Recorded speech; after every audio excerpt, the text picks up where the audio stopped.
যাই বলো না কেন, গ্রাম বাংলার বুকে নীলষষ্ঠী পুজো মানেই একটা আলাদাই অনুভূতি। চৈত্র মাসের এই নীলষষ্ঠী পুজো উপলক্ষে প্রত্যেক বাড়িতেই মেয়ে, বউ, ছেলেরা এক আলাদা রকমেরই ব্রত পালন করে। চলো আজকে আমার এই একান্নবর্তী পরিবারে কিভাবে নীলষষ্ঠী ব্রত পালন করি সেই গল্পটাই তোমাদেরকে শোনাই।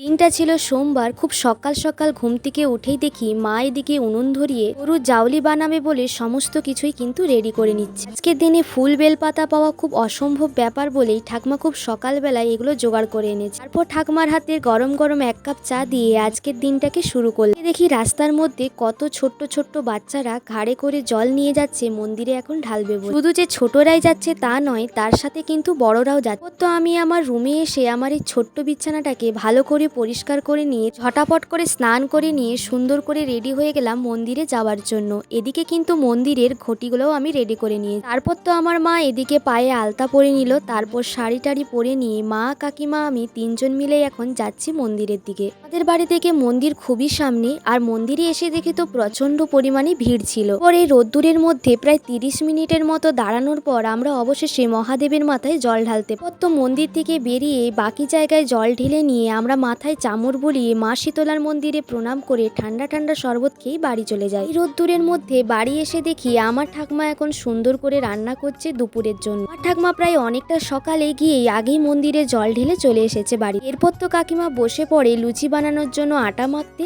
আর এদিকে আমার মা কাঠের উনুনে বানাচ্ছিল সুজি। তারপর তো কাকিমা লুচিগুলো বেলতে থাকে আর মা ঝটাপট করে উনুনের মধ্যে লুচিগুলোকে ভাজতে থাকে। আমরা যেহেতু সকলে মিলে একসাথে একান্নবর্তী পরিবারে থাকি, তাই যে কোনো কাজকে আমরা ঠিক এইভাবেই একসঙ্গেই করে থাকি। আর মা, কাকিমা, ঠাকুমারা এই নীলষষ্ঠী ব্রতর দিন কখনোই ভাত খায় না, তারা বরাবরই লুচি খেয়েই থাকে। এদিকে ঠাকুমা কুলোর মধ্যে আজকে প্রচন্ড রোদ উঠায় মুগ কলাইগুলোকে রোদে দিয়েছিল। অনেকদিন থেকে কৌটোর মধ্যে মুগ কলাইগুলো থাকলে ঠাকুমা বলে নাকি পকা লেগে যায়, তাই মাঝে সাঝে নাকি এরকম রোদে দিতে হয়। এগুলোই তারপর ঠাকুমা কৌটোয় পুড়ে নিল। তারপর আমরা দুপুরবেলার খাওয়া দাওয়া সেরে নিই। ঠিক এইভাবেই আজকে সারাদিনটা আমাদের কেটেছিল।